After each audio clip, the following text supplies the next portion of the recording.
Hello and welcome to another edition of the Father and Son Pastime podcast. I'm Patrick. I'm Kevin. That's my dad. We are continuing with our dream team, all-time dream team fantasy team deep dive, I suppose, into each MLB franchise. Today's feature is the Minnesota Twins. We are deep in the 20s now of the total teams we've done, so we're the back nine, if you will, of this, making another. Nice word choice. We're not all baseball people. We can make other sports references. Right. You're talking about Bo Jackson all the time. Bo Jackson luckily didn't play on the Twins, so we don't have to hear this guy pick Bo Jackson for another one of his all-time teams. One of the greatest athletes of all time. Yes. Well, and if you're still with us after that 45 seconds, we appreciate you. Thank you, Twins fans, for being loyal. So what we do, every position, catcher, in this case, obviously through DH, is Minnesota's an American League team. Starting pitcher, reliever, closer, manager, and for the fun of it, we look at your 4 logos of your team history and pick our favorite logo. So hang in there for the whole ride. Let us know how we do. Usually we debate a lot. If you've been watching all these podcasts, it's a lot of not similar teams. It's always a fun debate, so we'll see what we have in common here. Dad, anything to say about the Twins before we get started? Any Target references? Good one. I like that. Kirby Puckett.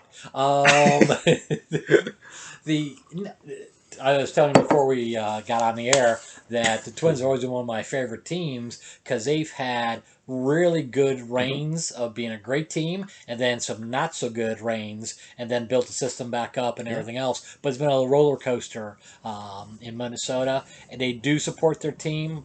Never been to the stadium, but it does get great loyalty from the fans. But again, one of my favorite teams, and there's a lot of talent that came out of the Twins organization over the years, and I can't wait to get started. Yeah, before, if you watch not just these podcasts, but all of our conversations when we talked back in November, when we were looking at free agents and doing 2020 season predictions. We didn't predict COVID would be the real winner of 2020.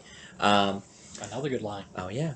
But one of my predictions were that the Twins would have been in the World Series. So if baseball does end up happening again, that hasn't changed for me. They have a very talented team, young team, that I think is still pennant potential. Very athletic. Mm-hmm. A lot of home runs. Yeah. Unfortunately, really none of those names are being discussed today, which was we're looking at the entire history of the Minnesota Twins. So without further ado, Dad, lead us off. Who's your starting catcher? Of course, it's Joe. Joe Mauer. You got to. Yeah, I think what a fabulous draft choice he was out of the state of Minnesota. Mm-hmm. Local kid made great. Had some injuries in the past, and gone to first base a little bit. But what a great player, and what a great story for the Twins. I think just overwhelmingly the easy first choice. Just to throw another name into that before we get to your choice, Earl Batty was a great catcher. Did some research on Earl. He was the catcher, mm-hmm. and him and Yogi Berra. Mm-hmm. We talked about Yogi recently, were the stars back in the early 60s. But Joe gets a nod. Yeah, no, absolutely. Joe for me as well. So, because we've talked about 2 other catchers that are, I would say, in Joe's, this whole legend of the mid 2000s, 2010 catchers, mm-hmm. with Yadier Molina, Buster Posey, and Joe Mauer. Correct. You said Buster Posey's Hall of Very Good. I believe you said Yadi's in the Hall of Fame. So where does Joe line up for you? Hall of Very Good. All right. Okay, we'll see. Just MVP. Stats. MVP. Right. 3 Gold Gloves and a lifetime 306 average. How about home runs and RBIs? Well, he's not a big home run hitter. Neither is Yadi or Buster. Right. I don't know. Buster probably has a lead of the RBIs there, but time will tell. He's in the young 30s right now. Buster? No, Joe. So Joe's done. He retired. Oh, okay. Yeah. Joe's been gone. It's okay, Minnesota. As someone who apparently is still living in the past, I know that Joe's been long since retired. They had a nice ceremony for him and all that stuff. You know what? I apologize. Yeah, their whole bobbleheads recently. They did a Joe Mauer set. Okay. Yeah. We'll see. We'll see if he has enough. But he retired. But he was great. He retired in his early 30s because of the injuries. I think he was still like 35, 36. Okay. Check me on that. Who's doing well so far, Internet? Very good. It's still the same pick, but if someone knows Joe a little bit better, you don't know Joe. Yeah. Okay. Because I thought he made a transition to first base. He did, but it was only for a couple years. Got it. Okay. Terrific. You know what? Now I remember because him and the Justin Morneau went up at the same time. Yeah. Now I do remember. I apologize. Unacceptable. I'll lead us. I'll continue us with first base here. Speaking of Morneau, I went with Justin Morneau for my first baseman. Another MVP. Could feel really nice. I mean, I really like watching Justin and Joe play, and only had 4 All-Star appearances. I thought Justin. I remember he had a fantastic home run derby one year. Yes. But yeah, I just thought he was a great first baseman. Never got the defensive Gold Gloves, but still was a talented defensive first baseman in addition to having great offensive numbers. I had Kurt Hrbek, Okay, yeah, and yeah, solid pick. yeah, Ken was when the Kirby Puckett era and all that stuff were happening, and they were in the World Series. Kenton was the power guy, Mm-hmm. and again, batted cleanup and everything else. Had some great stats along the way, Mm-hmm. but again, I think he was my choice only because of the home runs. Yeah, and I think Ken has a little bit better power than Justin, but Justin's a little bit better defensively. Correct. So it's just, I agree. what do you value more at first base? And Yeah. then looking at your lineup, do you have enough power, or do you need to put, Kent there, or do you have enough power and you have enough averages that you think you'll be able to compete in, again, this fantasy team? Yeah.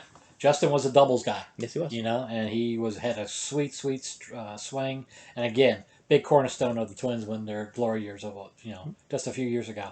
Who's your second baseman? Rod Carew. Hall of Famer Rod Carew. He converted. Yes, I think this is a simple one because he's already laughing. I'll give him more. MVP. So that's 3 MVPs in a row for me. A lifetime 328 average, over 3,000 hits, and a fun fact, he was an All-Star every single season as a Twin.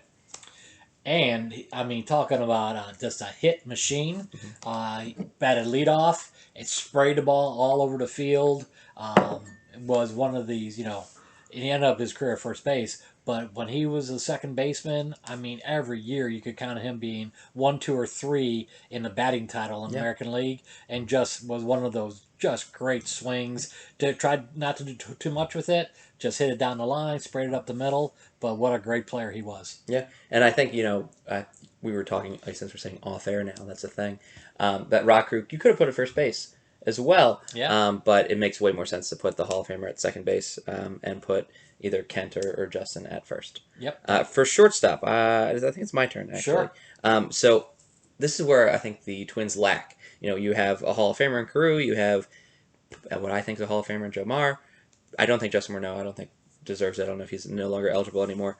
But shortstop, we're lacking a lot of that level of talent. But I went with Christian Guzman, somewhere a little more like my childhood, someone that I remember being a really popular Twin. He led the league in triples 3 different times. I think that's impressive. All those times were with Minnesota. He had some power. He had a good arm. He did some jump throws. Again, he never, because he's in Minnesota, he never got the defensive attention like Derek Jeter got. But I was always impressed with him growing up. And I'm sure you'll go with someone probably from the 60s or 70s. But I went with someone from my childhood. They had a great shortstop back in the 50s and 60s, Zoilo Versalles. And he was... That's an incredible name, but yeah. Yeah, they're great. Pretty name. I think it was came from Venezuela. Okay. He was the shortstop in his era, kind of like... after Louis Aparicio and all that stuff with the White Sox, but he was the star with Killebrew and Bob Allison and Tony Oliva back in the 50s and 60s when they were really good. But he was the shortstop, has great stats, and I think he's still like in the top 6 of the most popular Twins of all time. Fun, yeah. Twins fans with the longevity history, let us know. That's our. We've had a couple. We had a difference at first base. Let us know what you think of that. I think it's a fair pick. But let us know what your shortstop. Are you feeling Guzman? Are you feeling Versalles? Versalles. Oh, a little flavor to it. All right, very cool. For third base, who do you have? Gary Gaetti. Of course, the Rat, which is the worst nickname in, I think, all of baseball. But that's what he was called, and he kind of did look like a rat. Yeah, he did. Yeah. But talk about a clutch guy. He was one of the players that put the Cubs in the playoffs with a really key hit. Back then, he was older than he was. He was like his late 30s was last year's. But him and Ken Hrbek and everybody else were the stars of the 80s. Twins going through with Kirby Puckett. Yeah. But he was one of the stars that very consistent. I think was underrated as far as defensive third baseman. 4-time Gold Glover. Yeah. All of the Twins, I believe. Yeah, but again, just a great addition. Another team guy that, and I think that they had a great clubhouse back in the day. But Gary got my vote easily. Yeah. Switching to the outfield now, I think the outfield's a little easier than their infield, and they have stars emerging. So left field for me is Harmon Killebrew. Definitely when they were in Minnesota, he was the guy that led that franchise early on. Another MVP, and just a consistent home run, RBI, walks leader nearly every single season. and he hit all those home runs in a big park because back Yeah. then Minnesota was a huge park, and to play an April or May game in Minnesota without any roof and everything else had to be a little chilly. Yeah. But And now it's Target Field doesn't have a roof either. They play outside. okay, you're Yeah. right. Yeah, you're right. But but Harmon was just one of the getting into Willie Mays era and all that stuff was one of the stars of the American League. Him and Mickey were always in contention with the home run titles and everything else. But just a stocky man that hit the ball extremely long and far, and was a decent outfielder. But his claim to fame was his offense. Yeah, absolutely. And he hit the ball a long way. Switching to someone that is known for their offense and defense, center field. Kirby Puckett. Kirby Puckett. Yeah. For sure. And it is you know what so this is the part you were talking about, like, oh, don't Joe Mauer, when did he end at early 30s? Kirby Puckett ended it at his career at 35. He had like 12 seasons, I want to say. Do you know why? I think he got sick, didn't he? He was, I mean, you could call it that, but he got blind in one of his eyes, and he couldn't see anything really anymore, so he had to retire at 35. Yeah. So just think, I mean, he had Hall of Fame numbers up until that, but you add on 3 or 4 years, you might get comparisons to Tony Gwynn in there. But yeah, keep talking. I'm sure you have Kirby Puckett's stories or something. Great athlete, by the way. He's another one that ran into the fences and all that stuff. Yeah. And again, the leader of that. When he got to the World Series and the playoffs and all that stuff, you could count him up in his game. Yeah. So that's what I really appreciated with him. And just number one, the research I did of all the twins, he's still the number one most popular twin. Yeah. When at the end of this, we're gonna do. You think of the franchise. Who do you think of one person that represents the franchise? And for me, Puckett for the Twins. Oh yeah. So chime off if you disagree with Harmon Killebrew or someone else that maybe you grew up with. But again, Kirby Puckett is just. You look at this team that I guess maybe I'm building. We have a lot of similar stuff at this point. High average after high average after high average. The only person that's really the home run. I mean, they're all home run threats. I mean, they're Major League Baseball players. But Killebrew is the power guy. Yeah. A lot of these other guys are just getting on base. I mean, consistently getting on base.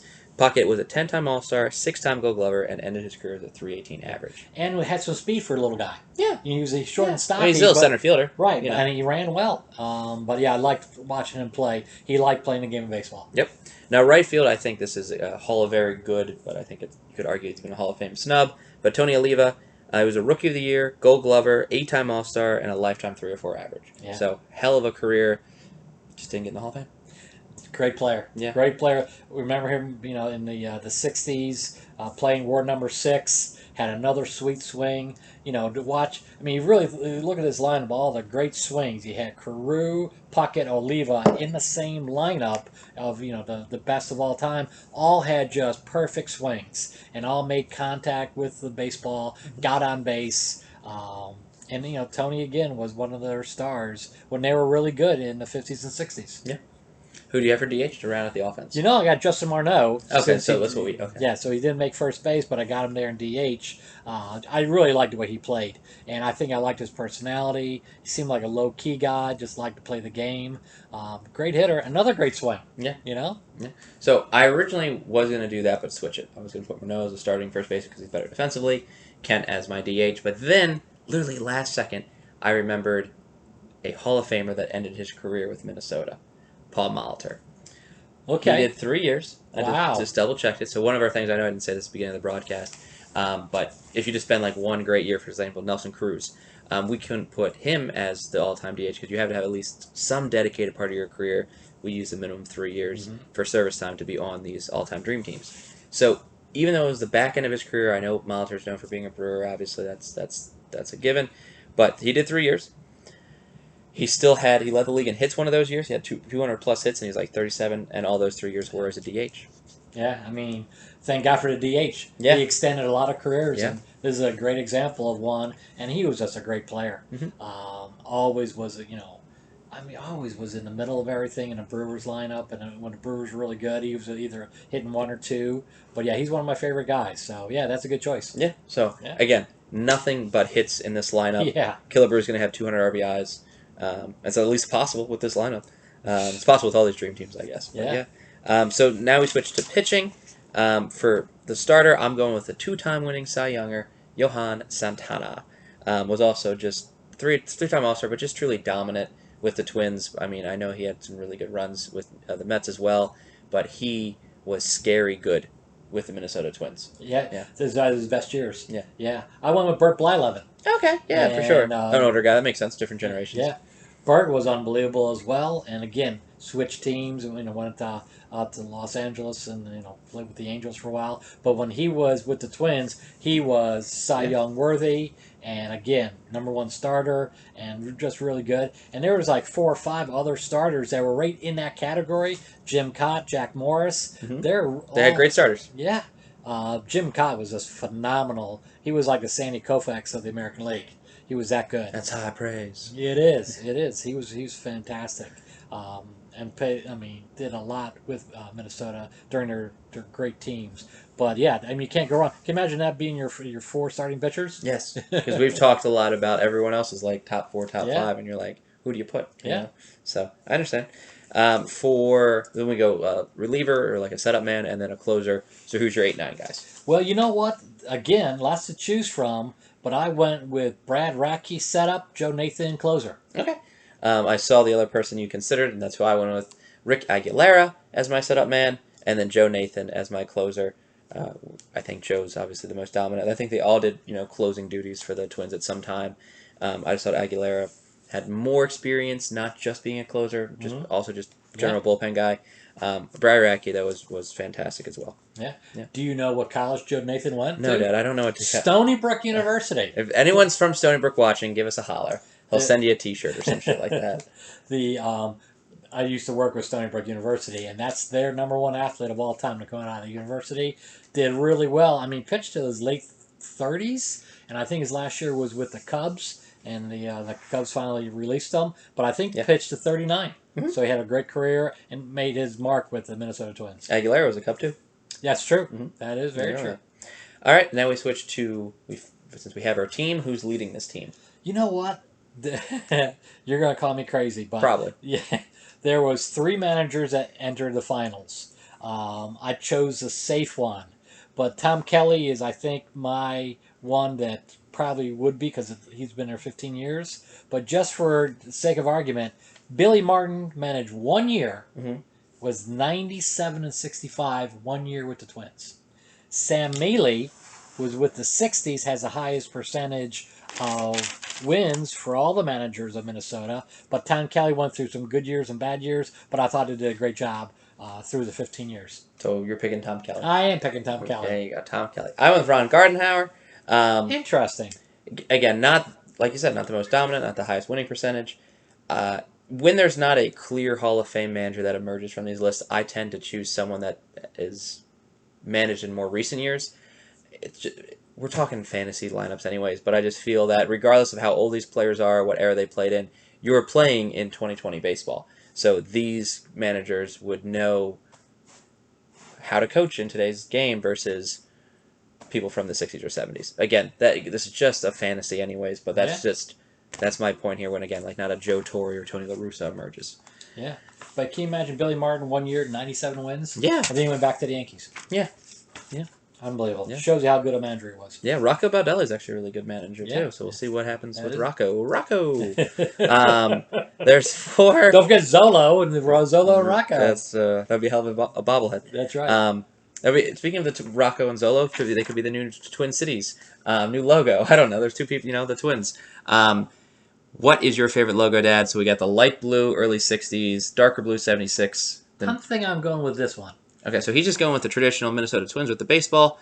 Of course, if you don't know why Minnesota's called the Twins, it's the Twin Cities. So I think you got to showcase that. And I know they are actually a bobblehead in Twins' actual history. There's like a duel of them together. So I got to do with, you show the river, you show Minnesota, you show Minneapolis, you show St. Paul. I got to go with the Wind Twins. Why not? I mean, it rhymes. It's the 70s. They're shaking hands. They're having a good time. They're ready to play baseball. 1976 logo. It's my choice. Well, Mr. Geography, what's the river that goes through the Twin Cities? Minnesota has 10,000 lakes. I don't know that name of that river. I would assume it's the Mississippi because the Mississippi goes up through Minnesota. I think you're correct. There we go. Mr. Geography. Let's go fish on some lakes. All right. Get some ice fishing going. There's a lot of it in Minnesota. Pull up some pike. Very good. There you, You're very there you good. go. We're from Maryland. We're relating to people in Minnesota. Yeah. Thank you for watching. More really tolerating us. We don't know who really watches this anymore, but we keep doing it because it's really for us. So my audience and my jokes are for this guy. That's true. So if you got a kick out of this, let us know. I'm glad to put a smile on your face. Thanks for watching. Thank you.